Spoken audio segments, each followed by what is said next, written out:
Bonjour Pierre, Bonjour Caroline. tu vas nous expliquer comment tailler les poivrons. Oui. Alors, la première chose qu'on va commencer à faire, c'est observer le poivron et déterminer où on a la division principale à l'entreneux en fait. Parce que tous les poivrons, les piments, la tige principale se développe et tout d'un coup, il y a un entreneux qui va se développer. Puis ça va partir sur 3 tiges, des fois c'est 4 tiges. Donc là, on l'a repéré, il est ici. Ça, ces 3 tiges, c'est les tiges principales du poivron qui vont produire en fait nos fruits. D'accord, donc tu es juste pour les membres, je ne sais pas si tu le vois bien sur le film, c'est que c'est un peu comme un tronc principal, Voilà. avec tout à coup une séparation de 3 voire 4 branches. Voilà, c'est... Et là on le voit clairement, ouais. Voilà, il est là. Ouais. Donc l'idée en fait, c'est tout ce qui est en dessous, on va l'enlever. Tout ce qui est trop gros pour être enlevé à la main. Si on le fait assez tôt, on peut l'enlever à la main. Sinon, il faut y aller au couteau. Il faut faire une taille nette. Il faut couper le plus proche de la tige principale possible pour ne pas faire un cul-de-sac où la sève va être bloquée et va stagner dans une espèce de moignon. Il ne faut pas que je coupe comme ça. D'accord. Parce que là, j'ai la sève qui arrive dans un cul-de-sac. Elle se stocke ici. La sève ne peut plus être utilisée par la plante, donc il y a du sucre qui s'accumule et les champignons ils savent exactement où est le sucre. Donc là il y a du sucre qui ne sera jamais utilisé par la plante, qui va juste se bloquer là. Donc ce qu'on veut faire c'est vraiment couper à ras la tige sans taper dans la tige principale, comme ça fait une cicatrice nette et il n'y a pas de sève qui est perdue dans l'espèce de moignon. Okay. Là, éviter de faire ça les jours avant les jours de pluie. Voilà, exactement, c'est toujours pareil, on évite si la plante est mouillée ou qu'il va pleuvoir directement après. Il ne faut pas le faire, il faut attendre qu'il y ait au moins une journée de beau, voire 2, pour que ça puisse bien sécher et que l'épiderme puisse cicatriser. Sinon, on crée des plaies en fait pour que les champignons puissent rentrer. Donc là, il va faire beau aujourd'hui, demain. Donc là, je peux me permettre de le faire. Il a plu vendredi, mais là, c'est sec maintenant. Donc là, c'est bon.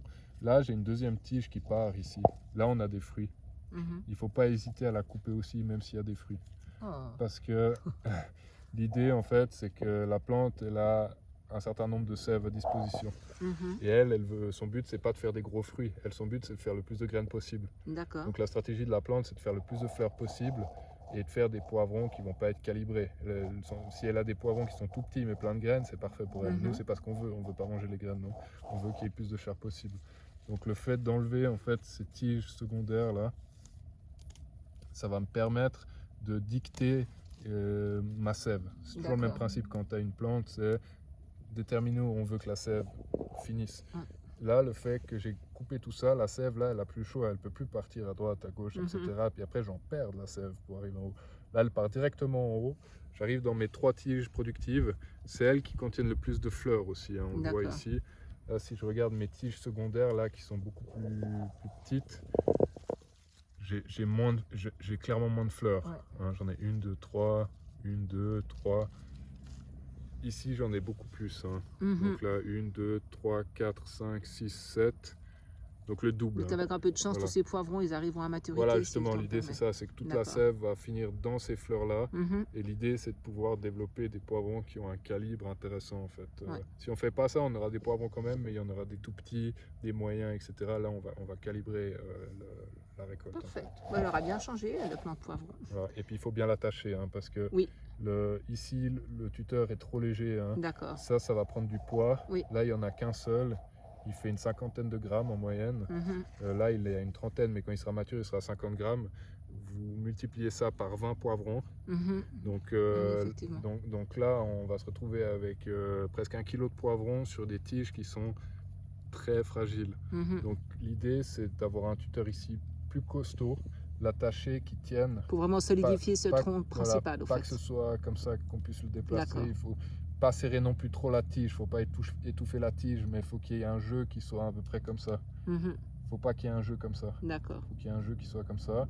Et puis attacher après les tiges ici aussi. C'est une bonne idée de les fixer aussi sur un autre tuteur, comme ça on est sûr que ça casse pas. Donc il faudrait mettre encore des tuteurs autour pour... Dans l'idéal, il faudrait avoir 3 tuteurs. Nous, ce qu'on fait en serre, c'est qu'on a les ficelles. Et puis on tient chaque tige avec une ficelle qui est attachée au fil de support. Mais ici, on n'a pas des serres. Donc ce qu'on peut faire, c'est dans le minimum, un tuteur plus fort, plus épais, qui monterait jusqu'ici. On ferait passer au milieu là. Et puis on l'attache ici au moins à 2 points.